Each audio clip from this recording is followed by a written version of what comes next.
Hello and welcome to today's talk. My name's Victoria and I'm part of the Maybridge Church family. It's great to have you with us as we continue our Radical Kings series, looking at the book of Matthew from the Bible, which is one man's eyewitness account of the life of Jesus. The BBC recently broadcast a drama called The Syndicate. Some of you may have watched it. It was the story of a group of friends who worked at a dog kennels and who bought a lottery ticket every week together as a syndicate. The plot involves a high-action chase to Monte Carlo, where they end up in a casino playing roulette for their ticket. Red they win, black they lose. And the amount at stake? £27 million. That's a big stake. A huge amount to risk. And I won't tell you which way it went in case you want to watch it. But just think about what was at stake. In the passage that we're looking at today, Jesus is telling his closest group of followers, the 12 disciples, that the stakes of following him are very high indeed. This is part of a long speech that Jesus is making. Last week, Chloe helped us look at the first part as Jesus started to give his disciples instructions before sending them out on a short mission trip to tell others about him. In this second part, Jesus continues to tell of the troubles and persecution that will surely come from all sides.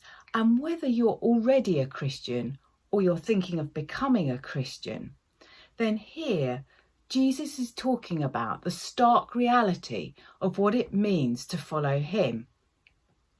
It doesn't always make for easy listening, but it's important that we all know what we're signing up for.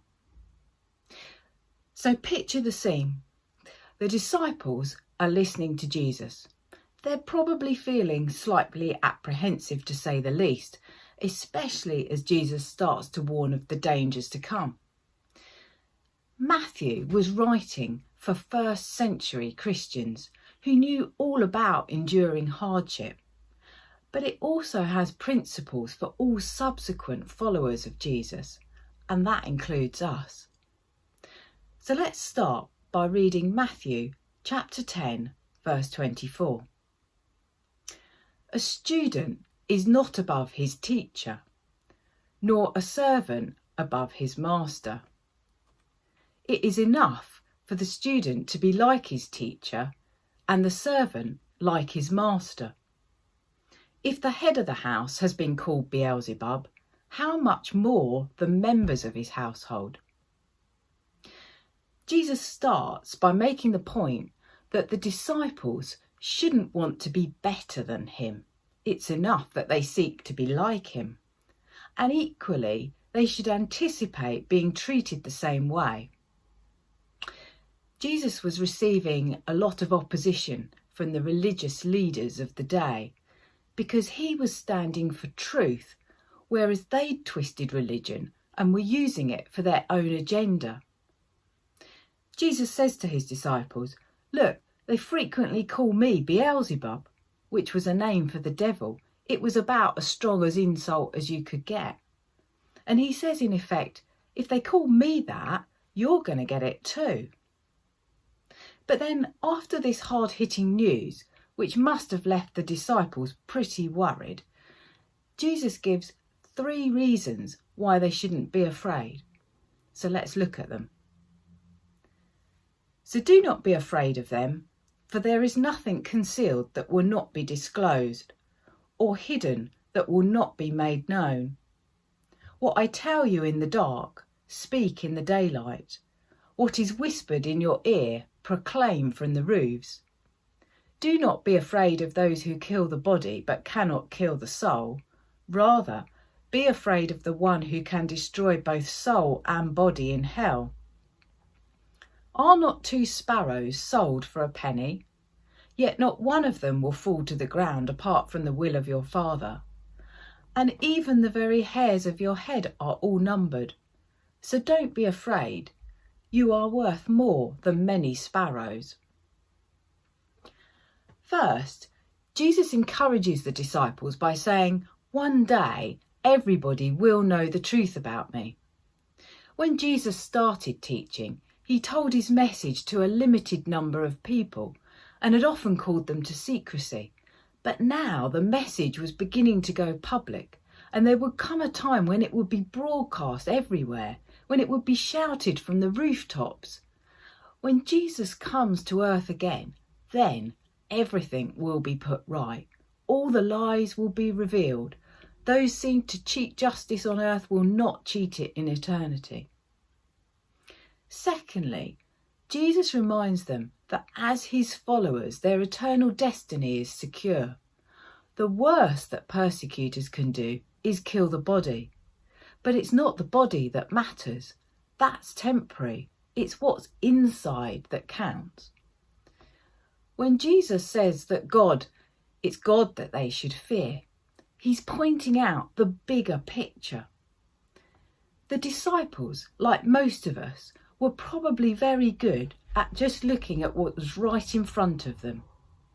We all tend to worry about the wrong things. We get caught up in the world around us and don't think beyond it. But maybe there is more to the world than we thought. Maybe a God that we never recognised does exist. Thirdly, fear should be banished because God is aware of everything that happens.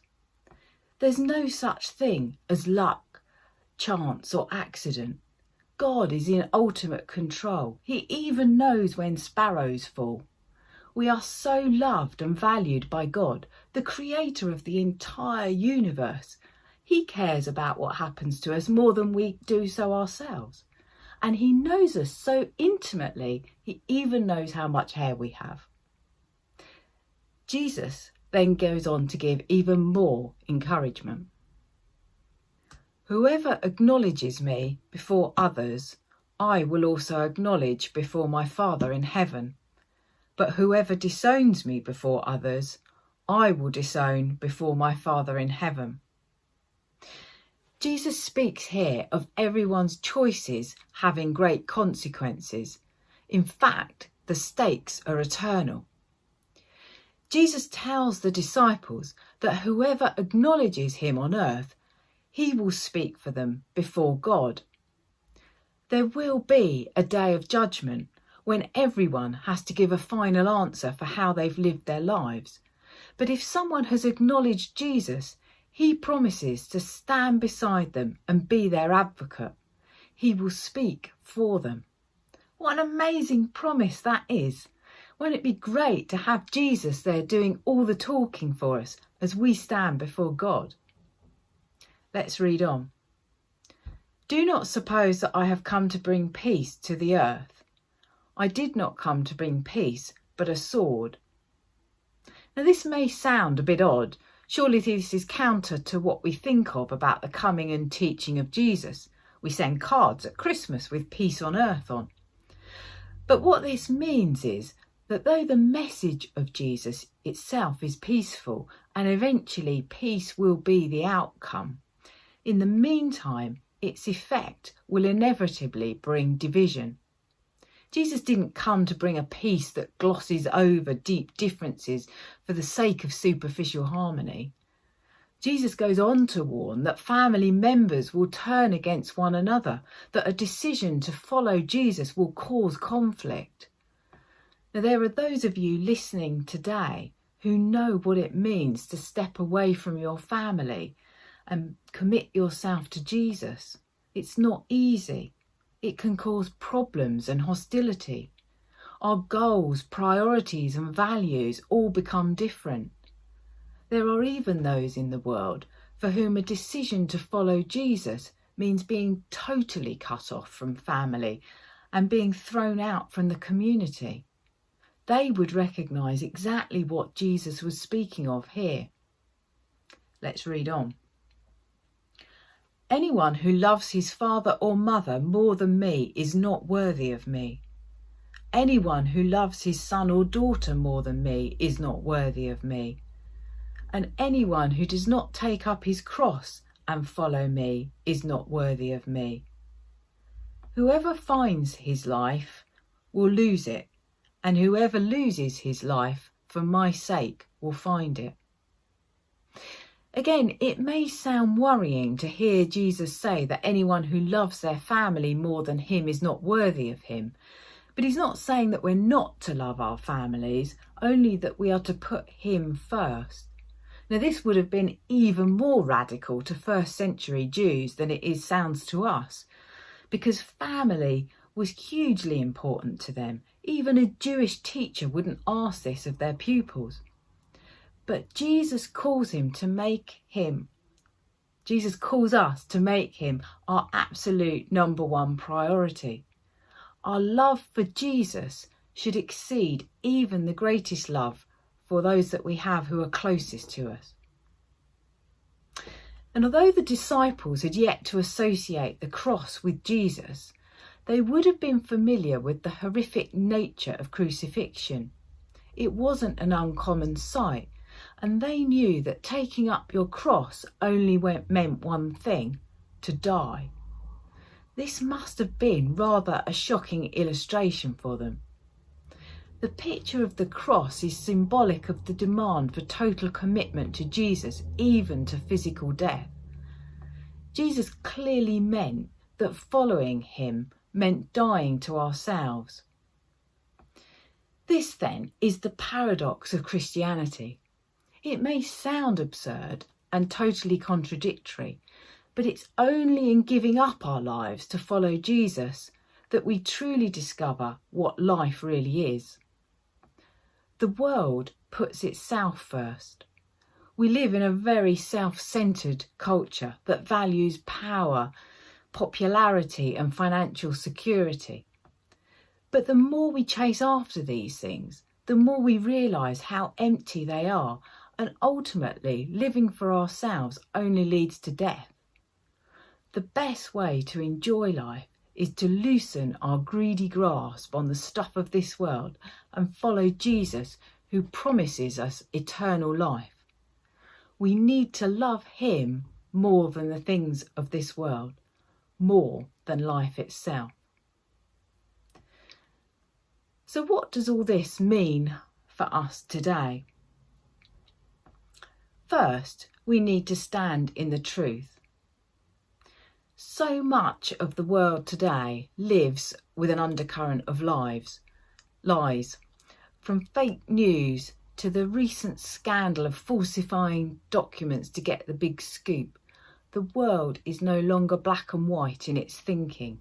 It no longer believes in right and wrong. It's all relative. No longer is there absolute truth.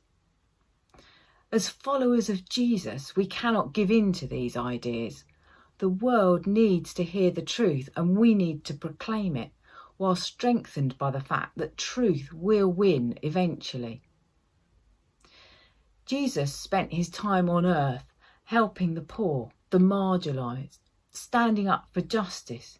He challenged the social divides of the time. He showed righteous anger when people were profiting from others, all of which made him unpopular. And our lives should look the same. In practical ways, that might look like avoiding buying from organisations who exploit the poor, speaking up for fairness at work, supporting charities that work with refugees or trafficked people, challenging corruption anywhere we can. We need to show the world in the way that we live that we are not ashamed to be followers of Jesus. Secondly, the stakes are eternal. The good news about Jesus has great consequences. The stakes are eternal for every single family member, friend or colleague that we know. And that makes this teaching relevant to every Christian in every era. The purpose of God has not changed. And apart from Jesus' brief ministry on earth, which lasted about 3 years, it's been left to us, his followers, the unqualified and the ordinary, to spread the good news.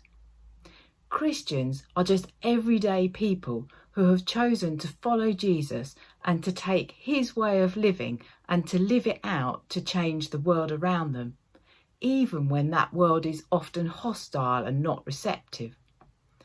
We may not ourselves be involved in a large-scale assault on evil, but we can all be involved in the transformation of those around us, whether it's talking to our neighbours about what we believe or inviting colleagues onto an Alpha course. The teaching of Jesus is uncomfortable. It challenges people.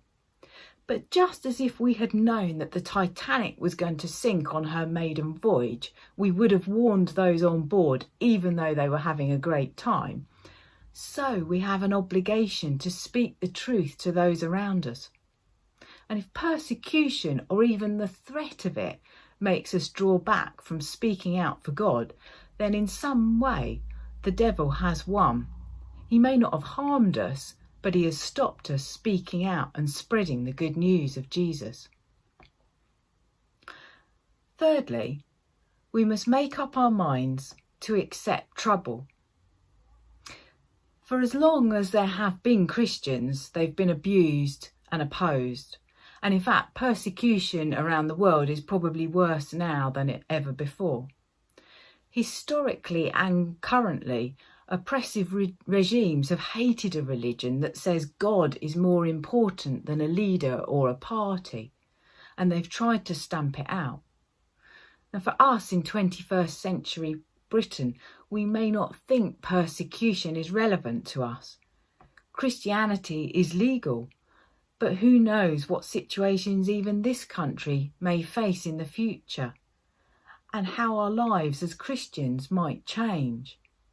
Are we prepared for that? Even now, there are broader principles that apply. We all face daily choices that demonstrate our allegiance and submission to Jesus. We can expect in this life the worst that people can throw at us. They may laugh at us, belittle our faith, malign our character, and we may lose all that seems important: our job, our money, our family. Authentic Christianity is bound to lead to opposition and trials of some sort or another.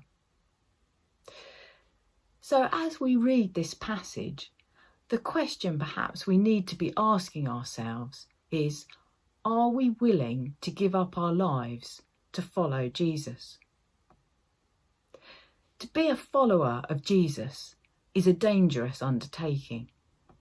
Just think back for a moment to those 12 disciples who were listening to Jesus. For most of them, what Jesus spoke of became a reality because it's widely accepted that 10 of them were killed for their faith. The stakes for us could be the same. Jesus does not offer an easy ride. Alice Cooper, the rock singer, said, "Drinking beer is easy, trashing your hotel room is easy. Being a Christian, that's a tough call. That's real rebellion." Christianity is a whole new way of life. It's not a hobby or like following a political party. It's turning our back on our old way of living. It's death to self. It's a radical call from a radical king. Jesus sets the terms, and we're not in a position to alter them. Our number one priority is to love God above all else, to give him the best of our time, money, energy and gifts. Are we willing to embrace this sacrifice, to get closer to God and to allow him to use us more? There are many stories I could leave you with as examples of those who have given everything, but this one is personal to me. My Auntie Dorothy was a missionary for 25 years in Pakistan, and she was there when independence was granted in 1947 and during the subsequent war for Kashmir, which was the area in which they served. It was really tough work, and they faced relentless antagonism to the Christian faith and were often unceremoniously escorted out of villages. It was legal under Muslim law for converts to Christianity to be killed, and this often happened. As the fighting over Kashmir intensified, it became obvious that the missionaries must leave the area, and as they began to do so, they passed villages that were burning on fire, with many people being killed. The missionaries became separated. Lily, a close friend of my aunt's, was miraculously spared during an attack on a hospital, but their leader in the field, Ron Davis, sadly became caught up with a band of tribesmen. Ron was trying to escort Miriam, a Muslim who had recently converted to Christianity, and her son away from the fighting. The tribesmen told Miriam that if she recited the Muslim creed, she would be released. Bravely, she refused. Ron cried out in her defence, "She cannot say it, she is a Christian." The tribesmen shot Miriam dead. My aunt wrote, "It is remarkable that a Burmese woman who had been a Christian for such a short time bravely laid down her life for Jesus. What a challenge to us who have been nurtured since childhood in the Christian faith." The rebels then turned to Ron and said, "Are you ready to die?" Ron replied, "I am Ron Davis, a servant of Christ, and I am ready." Shots were fired and Ron died beside Miriam. My aunt was reported as missing in the British press, but was actually safe, and lived with the photo of Ron up in memory till she died. Rhys Howes, the principal of the Bible College of Wales, where Ron trained, used to say, "You will never give your life until you have given everything else you have to give." Let's spend a few moments thinking about what it means to be a follower of Jesus. Are we ready to give up everything to put Jesus first?